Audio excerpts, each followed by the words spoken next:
How to paint digitally. Beginner to intermediate. After watching this video, you would have learned many tools and methods to do an elaborate painting such as this, without needing many sets of fancy brushes. With mostly just Mateusz Urbanowicz Photoshop brushes, I will take you through my painting process and teach you how I painted this Japanese shop step by step. Even if you're inexperienced in digital painting, this video will introduce and explain the essential steps, tools, and methods along the way as the painting progresses. Although the video shows you how to paint a shop exterior scene, many of the concepts and methods can be applied to character painting too. The first thing to do is to set up a canvas. Open Photoshop, go to File, New, and you will see many options. Each is a different canvas size that you can use. For example, A4 option allows you to draw and paint on a canvas size that is 210 times 297 mm at 300 ppi. ppi means pixels per inch. Normally, if you're doing a printable artwork, you can select a canvas with at least 300 ppi. For now, for this painting demonstration, you can just select the A3 option with 300 ppi. Choose orientation as landscape instead of portrait. Color mode, leave it as RGB and 8-bit. Then click Create button.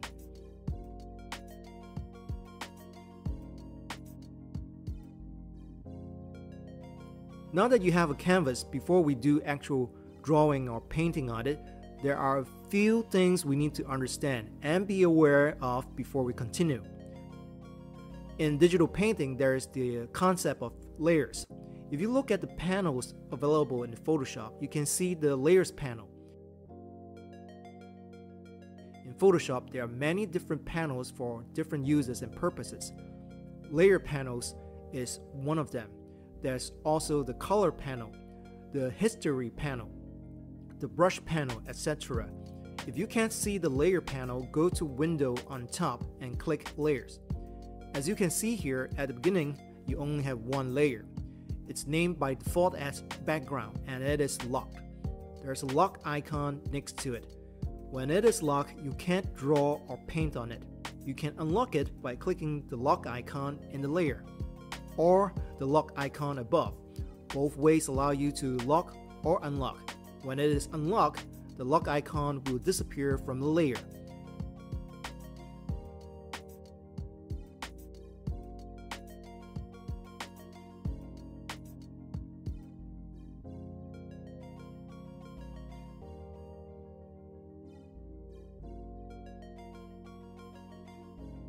As was mentioned before, digital painting involves layers.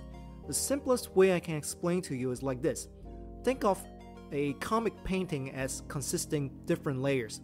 The ink drawing is one layer, and then the colors for the drawing is below the ink layer, so they don't obstruct or cover the comic inking. And the most bottom layer is the background layer. Here you can have a background colors layer.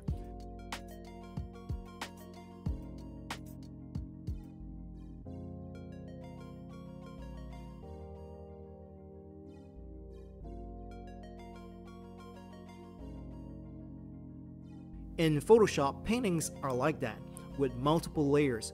Each layer can have different properties and can also be moved about. I will explain that in a short while.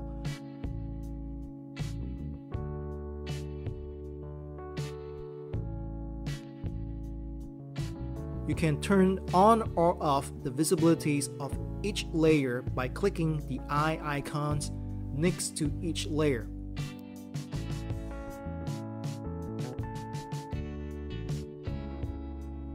Right now, first thing we need to do is to create a layer for inking, or rather a layer for us to draw the line work. We do that by just opening the actual shop photo in Photoshop. Just click File, Open, and select the photo on your computer.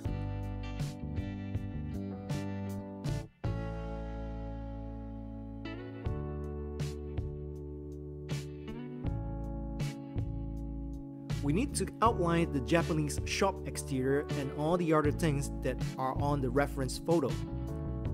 We can draw the outline in our Photoshop window while referencing it in another window with Photoshop. So usually you will start drawing the outline in the plain white canvas you see here on the right while referring to the actual shot photo on the left. You can switch it around, photo on right and canvas on left if you want. If you have liked the video so far, please subscribe and click like. Thank you very much.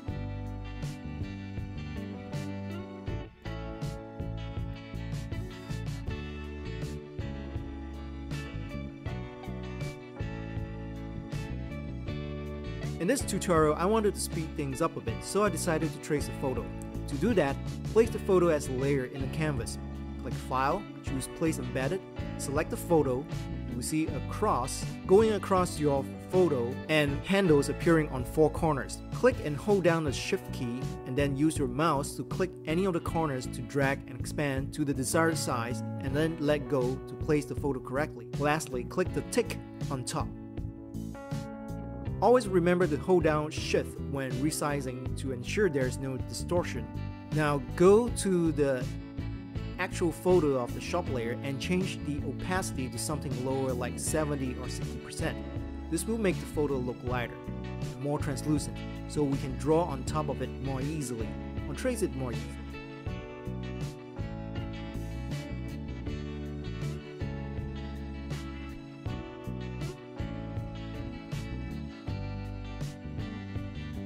Then create another layer on top of that photo layer. Name it as Outline or Inking. To create a new layer, click the new icon at the bottom of the layer panel, and it will create a new layer. Double-click the newly created layer and rename it Outline, and set the mode to Normal.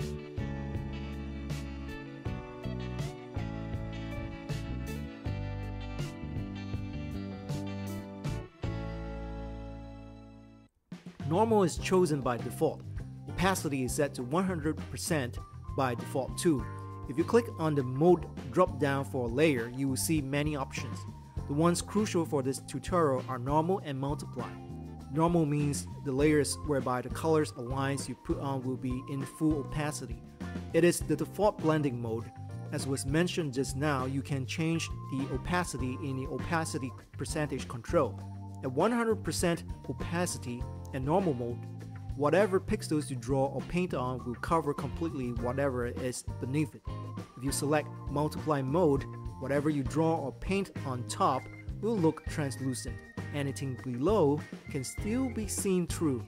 Let me demonstrate on screen how this works for normal and multiply modes. Quick demonstration.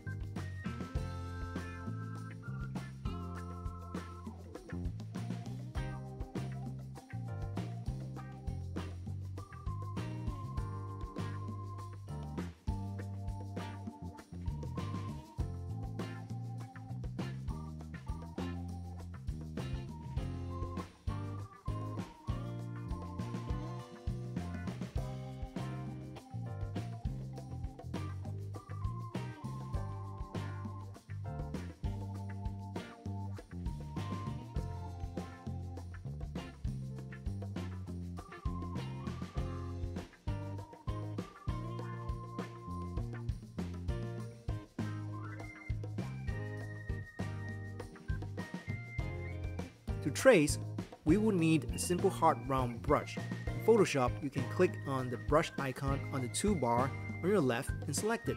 To select a specific brush, after selecting brush 2, point it on your canvas and then right click. This will open the brush selection panel. Scroll up or down to select the brush you want. You will notice a few different things in the brush panel. The left side of the panel is the brush orientation. You can click and rotate it to change the rotation of your brush.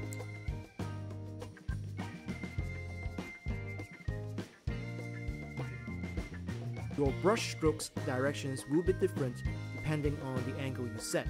You can adjust the size of the brush and hardness with the sliders. Hard brushes will give you a more solid color or line, while softer ones will give you a more fuzzy effect to your brush stroke. If you click on the cog wheel, you will see more options for your brush panel. For example, you can click Stroke Thumbnail and you can see your brush with a preview of how the brush stroke will look like instead of just text. For now, we just want to use Matthew's brushes. Choose the one that says Matt's Hard Round, then click the outside of the panel to close it. To confirm you have chosen the right one, you can go to the top left corner, click on the brush drop-down icon, and you would see Matt's Hard Round is selected. And by default, it is at 20 pixel size and 100% hardness. Pixel size controls how big your brush is going to be. For digital painting, artists always have their fingers on a few hot shortcut keys when painting. For right-hand users, the right hand is to paint by grabbing the pen for the tablet, while the left-hand index and middle fingers are placed on the close bracket and open bracket keys of the keyboard respectively, and the little finger on the Alt key. Alt key is the color picker. You press this and your cursor will change into a laboratory dropper. With this tool, you can pick colors from photos or your own canvas artwork.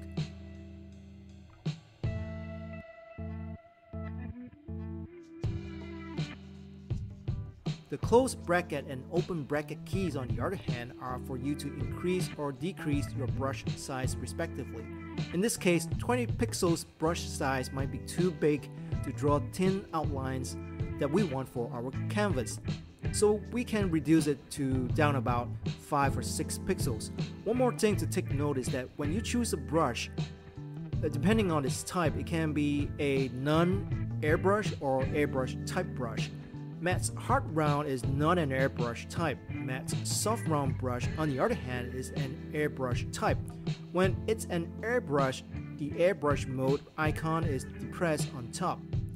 The icon next to that is the always use pressure for size option icon. When you click this and turn this on, the size of your brush will be determined by the pressure you put with your stylus pen on your tablet. When turned off by default, you control size with the open bracket and close bracket shortcut keys. Your pinky finger is used to press the space bar to grab the canvas too. When pressed, you will see a hand icon on screen and you can use it to grab the canvas around. To zoom in and out, use the Control together with plus or minus keys. Next, we're gonna trace a few things on the canvas.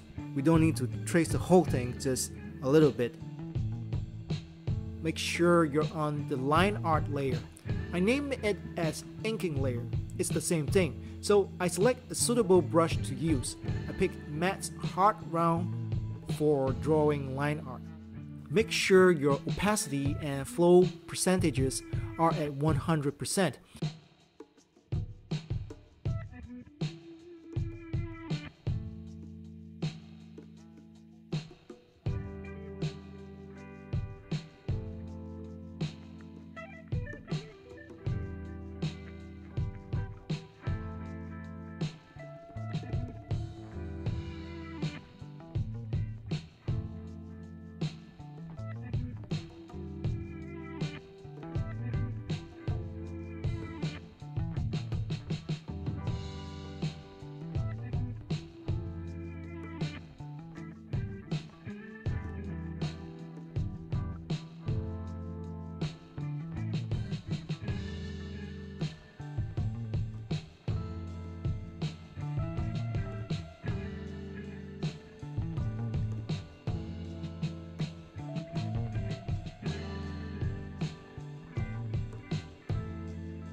Draw long straight lines with your brush. Just click on the beginning end of your line with your brush once. Then go to the end point of your line, hold down Shift key, and then click the end point with your brush again. If some lines are not very straight, don't worry about it. We will just adjust the lines later as we color. When drawing lines, you don't have to draw a long line at one go. You can also gradually draw out a line first by drawing a short line, and then gradually extending the line at its end bit by bit. So you go over it and redraw it a few times. but each time you're extending it a bit more and more. So it's like sketching out a straight line by going over it a few times.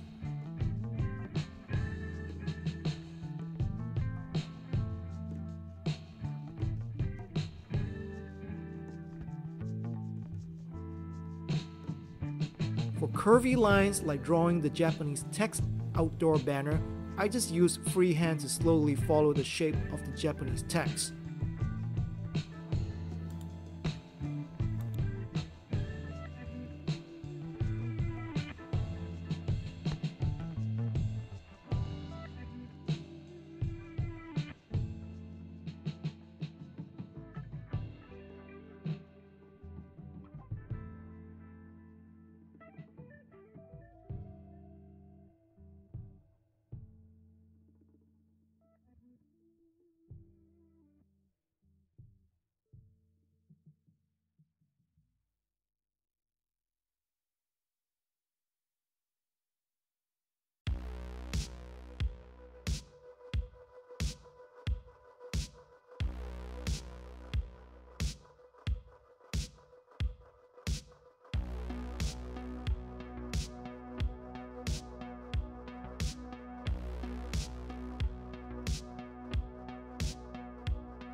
Color blending. Next, an important skill we need to know is to blend colors with the airbrush tool.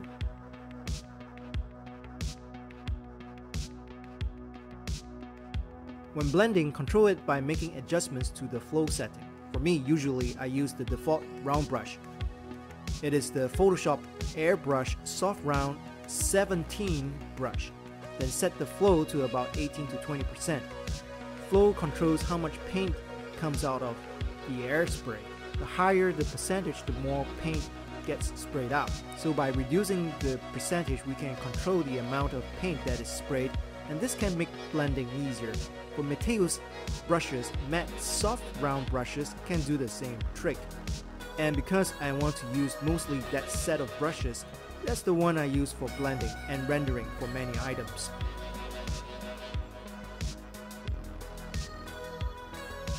Mastering color blending with your airbrush is very important. Again, when blending two colors, I like to put opacity at 100% and flow at about 19 to 20%. So you have first color and second color. When painting these two side by side, getting ready to blend, you can spray a bit harder by pressing your stylus pen on your tablet a little harder to get solid colors. But when the two colors meet at the border, try to paint more softly. Paint softly by pressing your stylus more softly. Spray from one color to the other, so the two colors would overlap at the border where they meet.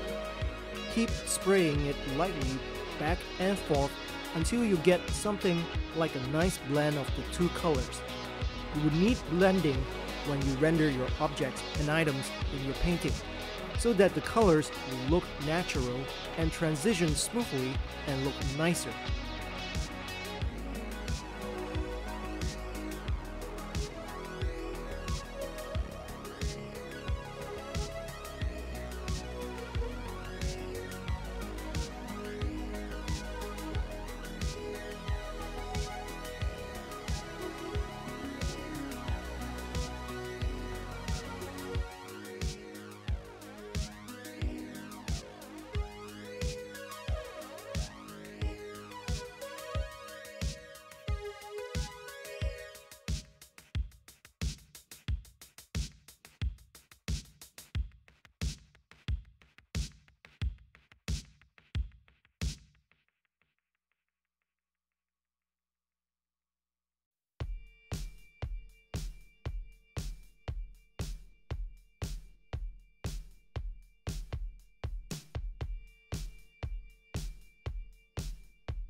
At this point, I'm just painting some flat colors for a few items, such as the basic color for the canopy, walls, the cigarette machine, trees, etc. By referring to the actual photo, I can pick the colors with the color picker, or I can make my own decision and decide what color it is without using the picker. Sometimes, after you've used the color picker, you might want to make some adjustments to the color yourself manually, because the picking might not be the best color, as it picks just a dot from an area. An area in the photo may actually have many different tones. You might not be picking the right tone and hue. So train your eyes to make adjustments and pick the more appropriate color manually, even after using the color picker. Also, while painting at this stage, don't worry too much about the colors going out of an area you're painting. It's fine, because we will be refining the coloring and clean up or touch up the painting later. Right now, I felt the cigarette machine and other items might actually need more outline details. The outlines could help me paint more easily because I would have items on the canvas to look at it. Initially, I just wanted very broad and simple outlines without too much details, so I've rotated the canvas at an angle. Rotation helps with drawing and painting. Sometimes different angles help you reach certain corners or draw certain straight lines or even curves better, depending on your preference. Rotation is done by pressing the R key on the keyboard. It will give you the rotation tool. You then click and rotate with your mouse or stylus on your tablet. So I went back to my outline inking layer and quickly traced all the details I wanted. Then I went back to the colors layer and continued painting in the basic base colors for each item, like signboards, metal grill, outdoor banners, etc. I moved from different parts of the artwork for painting from time to time. When painting the metal blue roof, I started making some rendering fuller, meaning I have tones, shadows, highlights, and even added the rust effect, orange-like color. I draw and paint the individual lines on the roof. You don't have to do this manually for repeated patterns. You can just draw and paint one and duplicate the rest. I will show you how to copy and duplicate later in this video. So here's the slowed down clip of how I painted the metal roof rusty texture.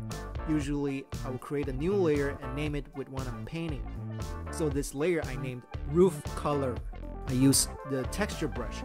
Opacity and flow I kept at 100% unchanged.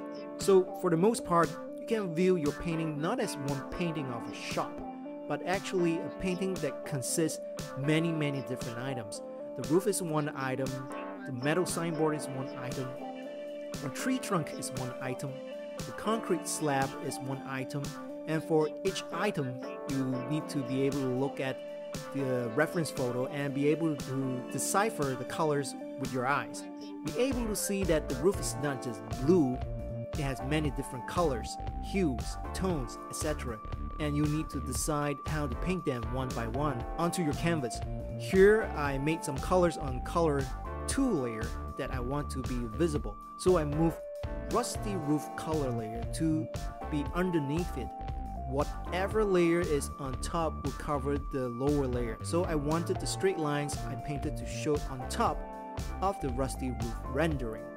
Which color should go onto the canvas first and then what comes after and on top of that, you have to think for yourself, because what comes after will be on top of what was previously painted. It will cover the previous color. So you need to decide what covers what and to what extent. So painting things like the roof takes a long process, because I'm doing it like the traditional painting approach, not using very fancy texture brushes or Photoshop editing to quickly create random rusty or worn texture colors onto the roof.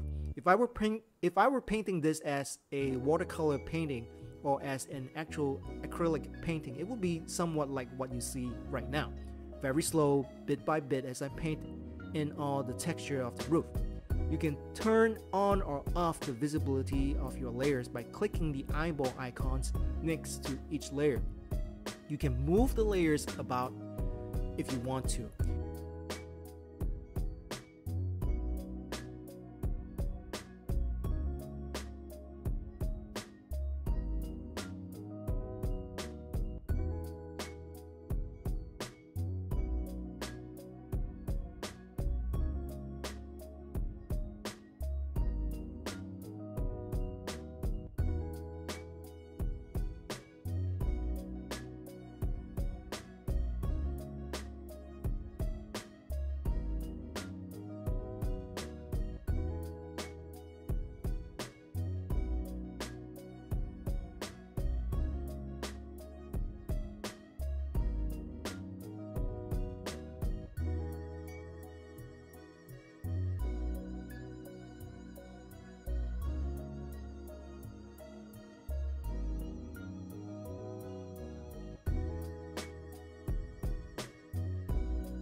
You've seen how to paint the roof, so let's speed up until the next item.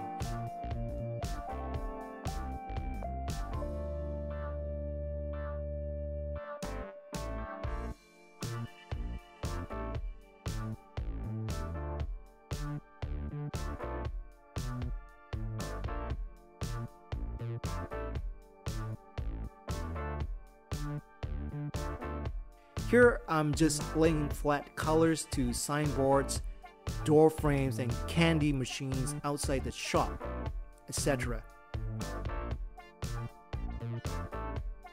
Just flat colors. Next, I rendered the canopy and the metal beam and metal parts. You can watch more slowly how this is done. Again, you just train your eyes to see what's on the reference photo and try to recreate that on the artwork. So I do this by laying down some of the dark shadows first, then more texture and dirty colors on the canopy to recreate the grime and dirty look. And finally some highlight stroke lines to recreate some of the creases of the canopy that are protruding. Parts that protrude would have light shining on it and it would be brighter.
I'll speed up the video here a bit as it's the repeat of the same process I just explained about rendering the canopy.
Rendering the wall with all the dirt and grime and mold is the same concept and process as painting the canopy.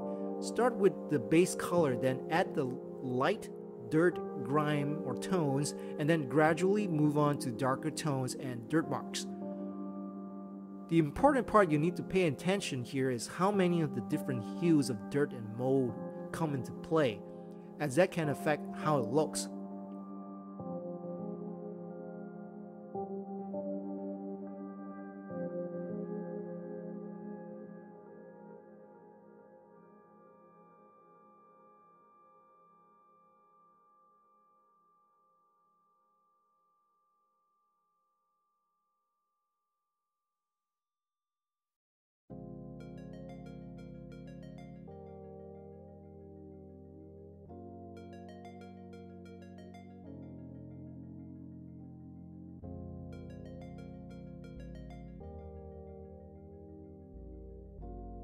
Painting the small leaves on the small bush above the low wall.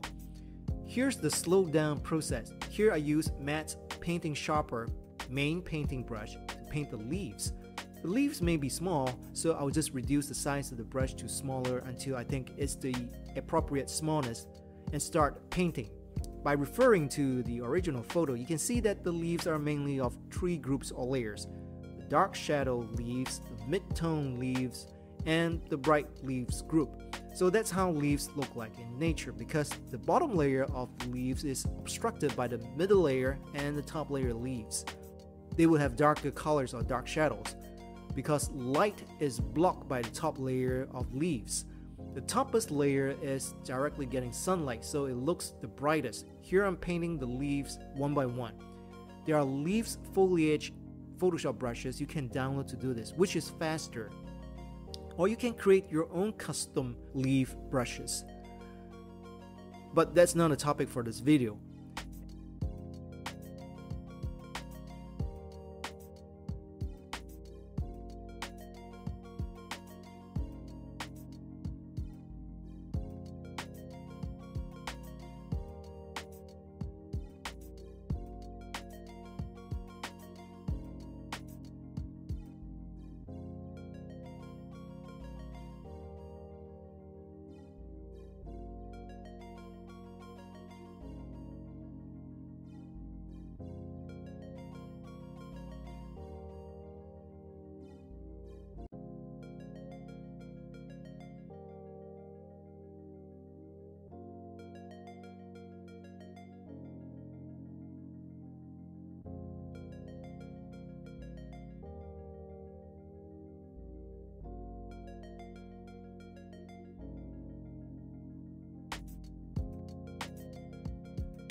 After I was fairly done with the small leaves brush, I went to add more details and texture by painting on the various other items in the painting, such as the metal signboard, the red toys coin operated machine, the white tree trunks, etc.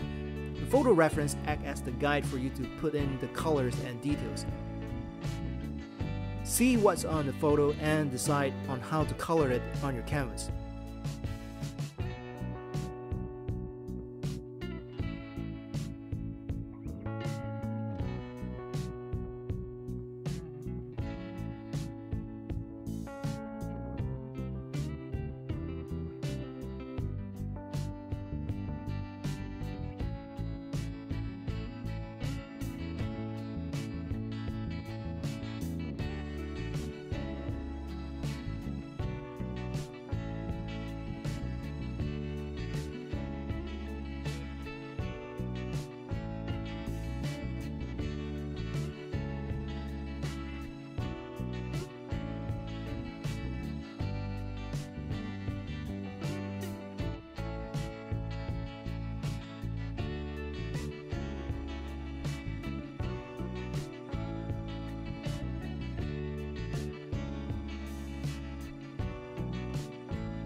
How to paint the bigger leaves. It's like painting the small leaves shown earlier for the low bushes, but you will need a bit more details for the leaves. Here's the slower video clip to show how it's done. So I put in dark green in some areas first because I need to paint in the middle tone and bright leaves on top. So the dark color has to go in first into the background, and then the detailing can happen on the foreground.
Now we can speed up again, as most of what you see now was previously explained in a slower speed video.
I talk about how to put in the colors, but as for which brushes to use, basically here's the breakdown by my experience. You may have a different preference after trying the brushes yourself.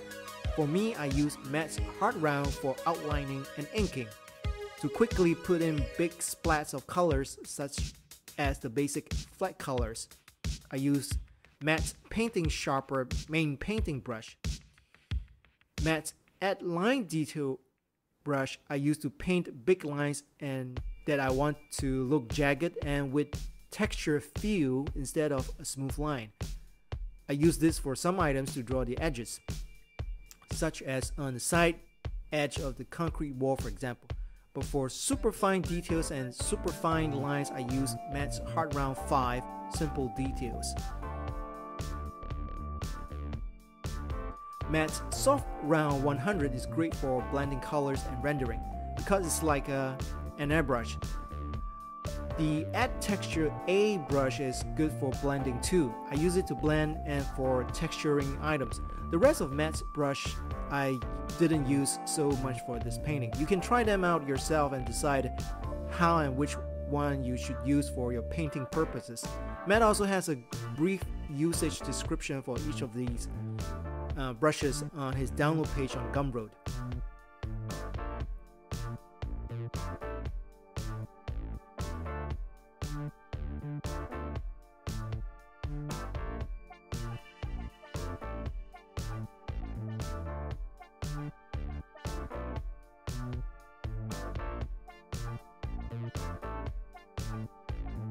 Here I show you how to use the pen tool to draw some simple straight lines.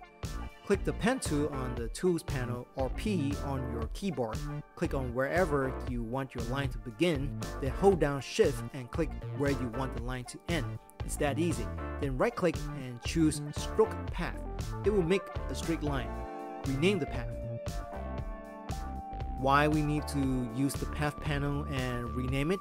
So you can reuse this path again if you ever need it by selecting it in the path panel. What is a path? A path is the line from one point to another point. It can be made up of multiple points, such as if you have a curved line, for example.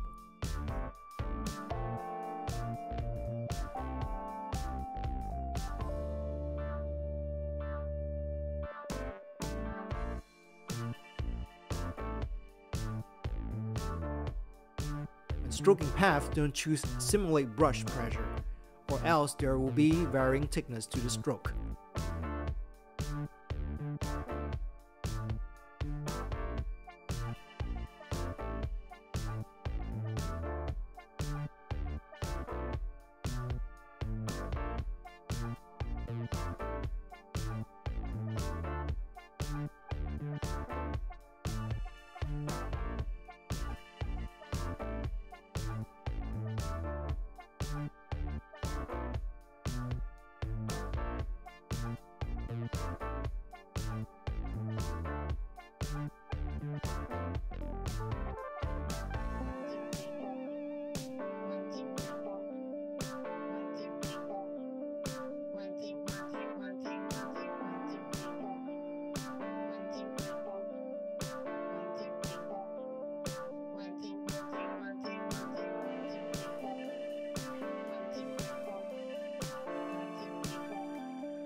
Here in the sped up part, I'm just using the ruler tool to drag out some horizontal and vertical blue guidelines that will help me with aligning when I'm painting parts of the cigarette machine. I will show you how to use the ruler tool in a short while.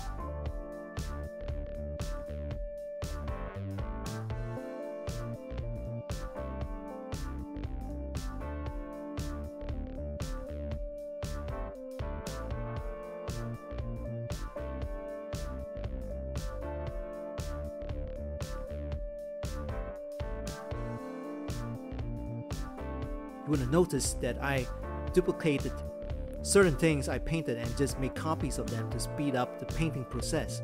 I've duplicated the cigarette price labels, and I've duplicated things like the machine buttons. As for the cigarette boxes themselves, most of them I painted them one by one because I wanted to maintain that random look of the original, but there were also boxes of them I duplicated later.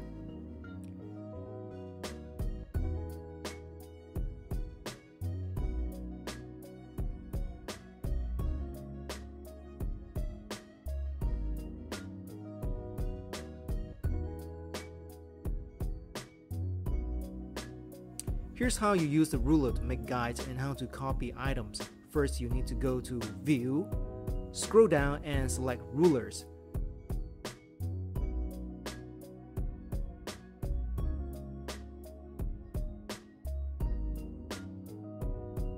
Then you will notice rulers pop up on the left and top of your canvas.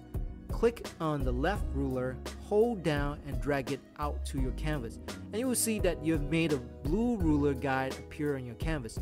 You can put it in any position you want. Once you let go of your click, it will stay there. To remove the guides, go to View and click Clear Guides. Next, as a demonstration, I'm going to copy 3 green cigarette boxes. Click on the square marquee tool on your toolbar on the left. Use it to select the 3 boxes and a dotted moving rectangle appears. That's the marquee. Make sure you're on the right layer. In this case, you're in the layer where the green cigarette boxes are. Name the lower part of shop front layer. With the boxes selected, press Ctrl plus C. This will copy the 3 boxes. Ctrl plus V to paste it. This automatically creates a new layer and puts the copied boxes into it. You will see a new layer created on your layers panel. In my case, the new layer is automatically named layer 27. It's the 27th layer I've created so far in this painting, or the 27th time. You can use the Move tool to select and move your copied boxes around on the canvas. Another way to copy your items is to point at your item with the Move tool, hold down Alt key until you see a white triangle in your cursor, then drag out what you want to be copied.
use a lot of guidelines just to help me know where the positioning of the things I want to paint would line up, such as the row of Japanese text on the mini poster on the cigarette machine.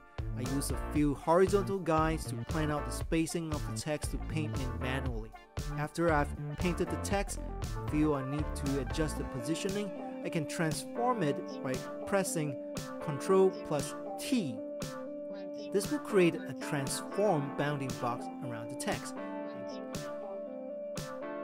I can then resize it by pulling the sides or the top and bottom of the bounding box.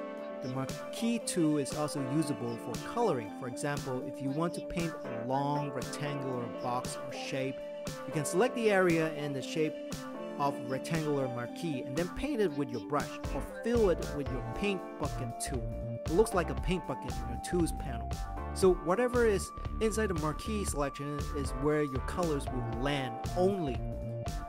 When you paint outside the marquee, nothing gets colored because it's not selected by this marquee. Unless you go to select and then click inverse, then only what is outside of your marquee gets colored. So in some ways, this is like a way of masking.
How to paint the glass door panels of items inside the shop.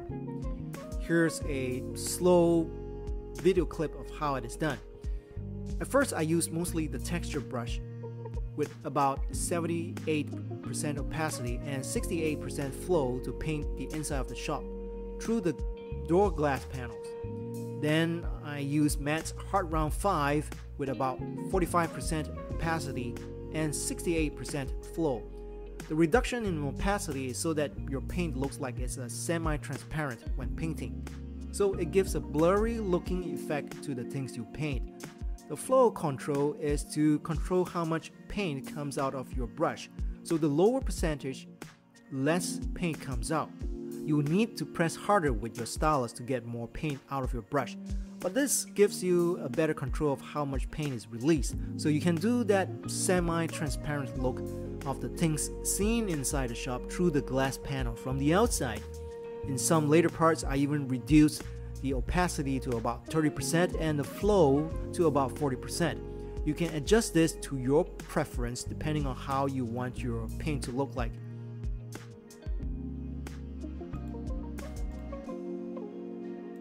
So in digital painting, it is very much just like that. You just have to be able to paint the colors you see in your reference photo. I know I repeated this many times, but it's really like how painting is done. Even if you're painting watercolor, or if you're painting poster color, or if you're using acrylic colors, and if you're painting from something based on a photo or a reference photo, you will be looking at it and trying to pick out the colors and then applying them to your canvas.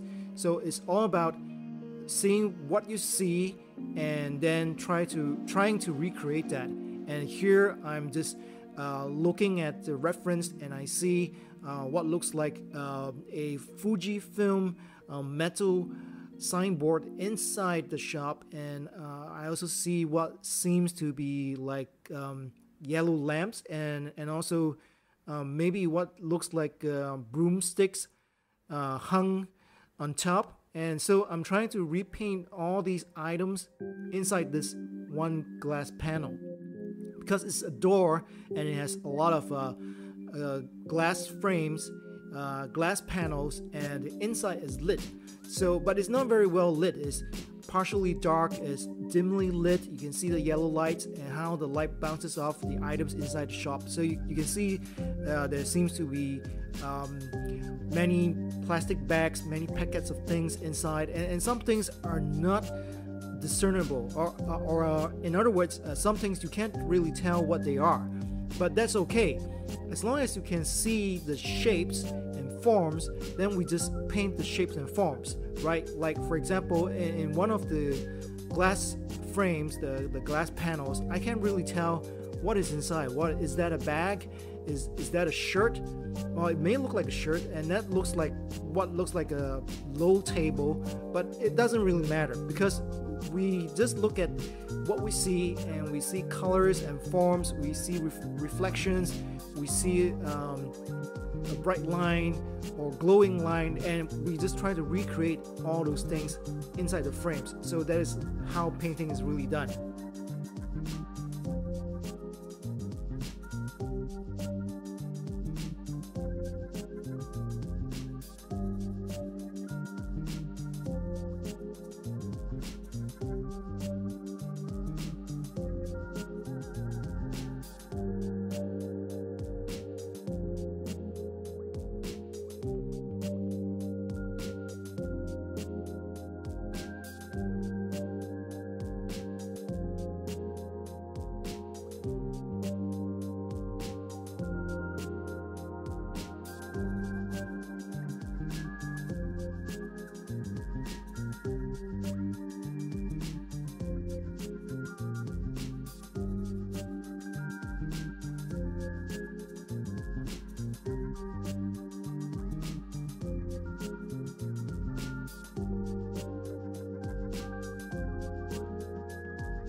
This painting is actually very time consuming. It took me a lot of time.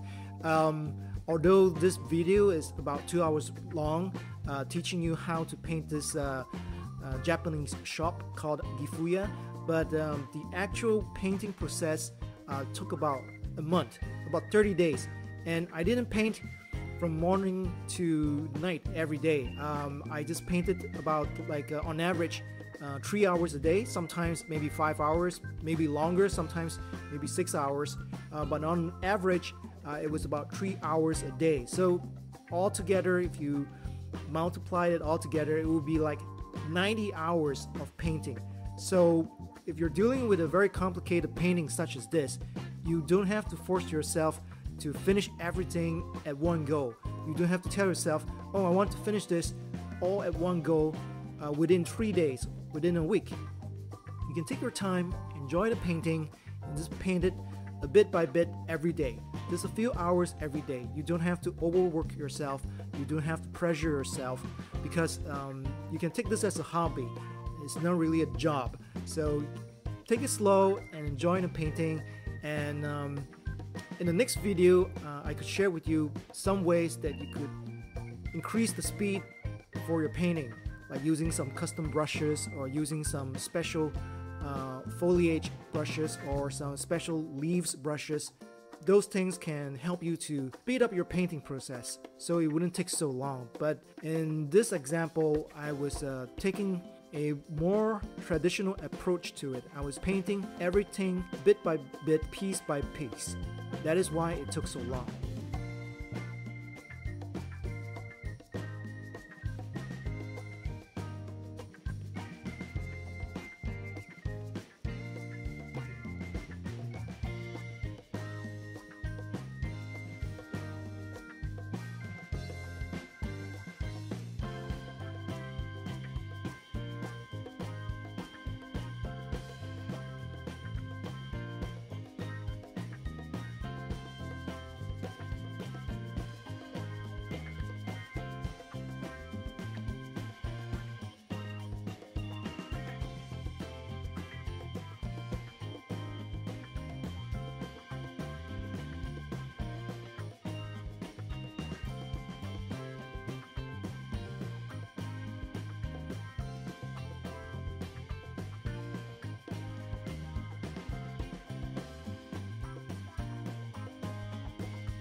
Before we move on to the next item, I will be speeding up the video because the things you see here were already covered in earlier parts of this video.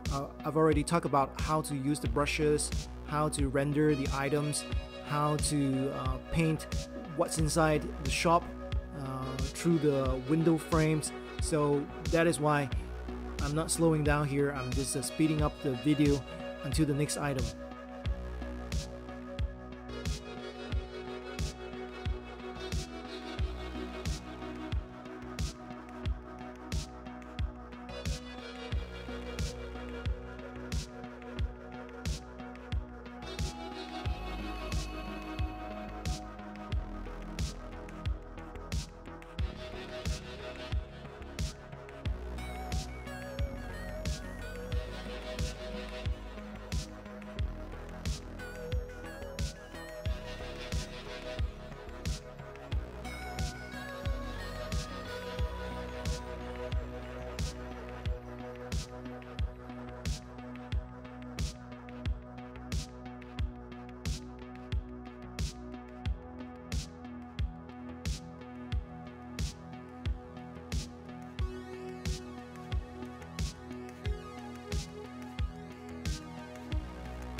So for this part is how to paint the glass panel reflection with the lasso tool. How we want to do this is that we want to do this on a multiply layer because we want to have that reflection effect on the glass frame, on the glass itself. So we pick the polygonal lasso tool, okay? Then we point it at where we want the reflection to be, and then we click once. Then at the second point, click again to form the line. And then at the third point, click again as you drag out the polygonal lasso tool. And the next click, and the next click. So here I'm dragging it over and to the top to form another straight line all the way to the top, and then click and click back to the left, and then now it forms the marquee. You see the marching ants line? Yeah, that's the marquee. That's the shape I want. Now I want to do another one next to it. So I hold down the shift key,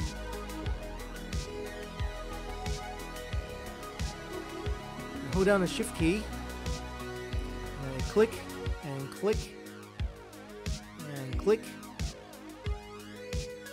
and click to the right, downwards, rightwards, and then up again, and then back to the left for it to clip back. So now I have the shape of the reflections, two polygons, and then I go to fill and I choose foreground color and opacity 20%. Click OK, and then it instantly fills it up. So you can see now I have a very nice, light, reflective white color on the glass. So it looks like it's a reflection. If we want to make it look even better, we can paint a little bit of subtle shadows around the reflection, at the edges of the reflection. Because where there is a reflection where there is very bright reflection, usually next to it there will be little bits of shadows. I felt that the reflection was too light in the opacity, so I deleted it and I put it as 25% instead. So I basically just redid it, but at a higher opacity of 25%.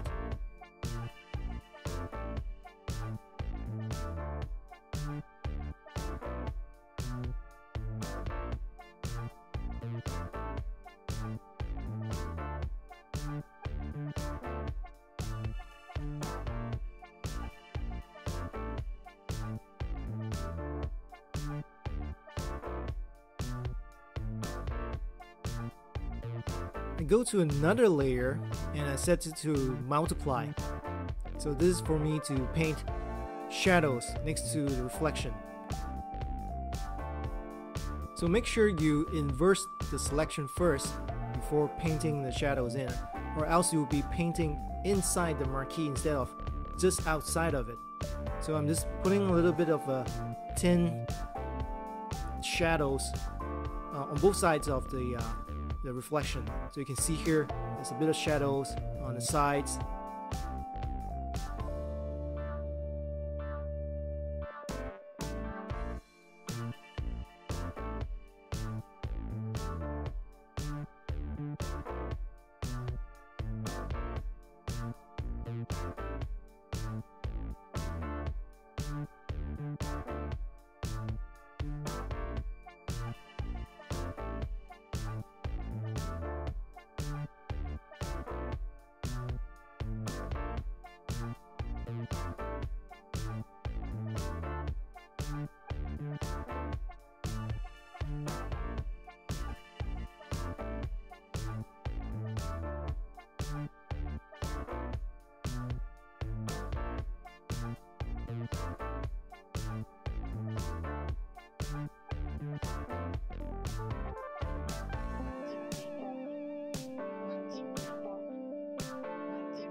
And a bit to the further right, and also add in a little bit of shadows using the multiply layer to give it a little bit of dark tint.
So that's it.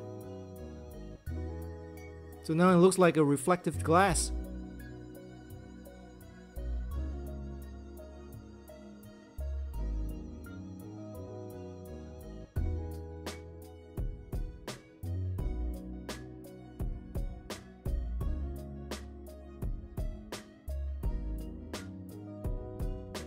Okay, here is a sped up video again, because as was mentioned, I already explained what you're seeing right now earlier on in the video.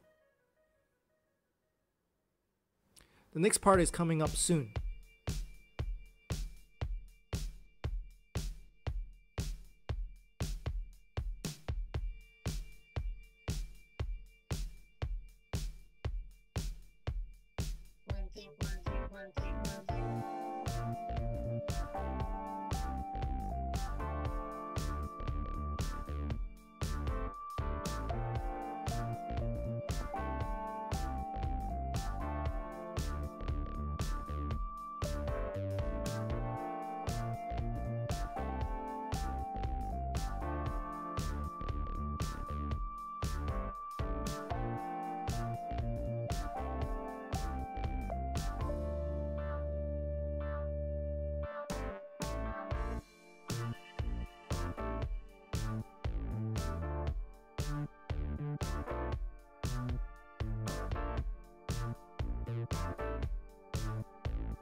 So now it's about how to paint the transparent plastic wrapper. Outside the shop, you can see under the canopy there seems to be like umbrellas, right? So, and each of them are hung beneath the canopy. They're wrapped in clear, transparent plastic wrappers. So the first thing you need to do is go to flow and adjust it to about 49% and the opacity about 30+%. And then pick a white color, and we're gonna start painting the wrapper. I'm gonna paint this umbrella's wrapper. So first you just lightly paint out the bottom shape of the wrapper with some light white, so it looks like a bit opaque on some parts and then a bit transparent on some parts. Here I picked black color to just color those parts so that we can see the contrast between the white wrapper and the background, which is black. And then I painted the extension of the plastic, the edges of it, the bottom edges of it. So when you're painting the plastic wrapper, what you want to do is that because it is a transparent wrapper, parts of it is going to be see-through and parts of it will be slightly opaque. That's why you can see the plastic whiteness of it. And so we want to keep parts of it looking as though it is see-through, and then parts of it a bit more whitish to show that this is a plastic wrapper and not something invisible, completely see-through. So once you put on a good amount of white paint with this brush, that gives you a semi-transparent effect. then you would want to use the same brush, go through some of the lines on the plastic. So this would, how do I say, emphasize and bring out the parts of the plastics that protrude, or parts of it that is pressed, that look pressed on the umbrella, right? Because a wrapper is not just flat, you know, because there are parts that sticks out and then there's some parts that look compressed. So you want to create that kind of effect by using a brush to outline those lines you see on the wrapper, and then by using this brush and you go over some parts of it over and over again, the opacity would increase, so it will become more opaque. So that's basically how you do it. And then after you've used part of the white color paint to do the wrapper,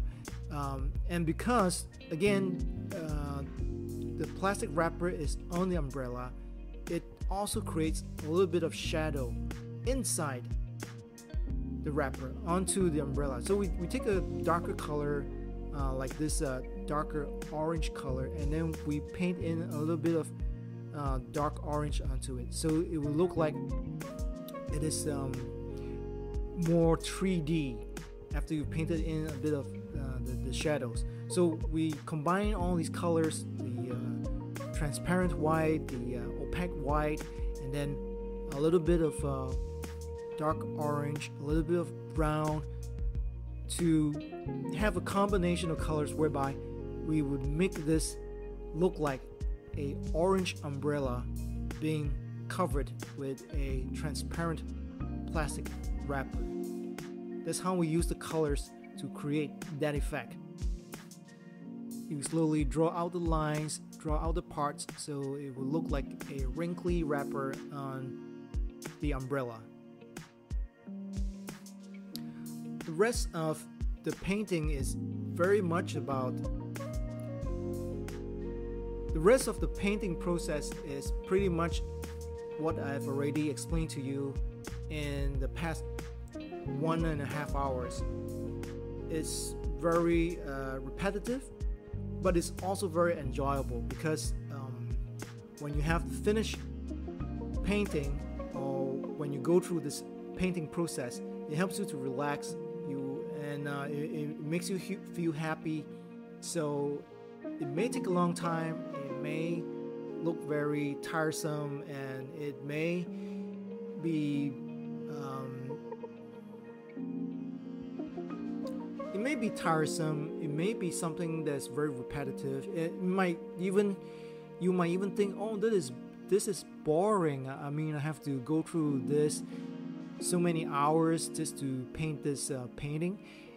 Yeah, but the process itself is also very rewarding, because when you're painting different items, and if you're very passionate about it and you're happy about doing this painting, you will find it very enjoyable. Because even when I'm rendering something that's very boring, like this machine here, the coin machine, I enjoy doing it because there are so many things going on in here. You have all the shadows, the rust, the rusty effects, and it's very rewarding because you're trying to recreate something that is from a photo to look photorealistic inside your painting. So once you're done with your painting, you can just click save in Photoshop and you're done.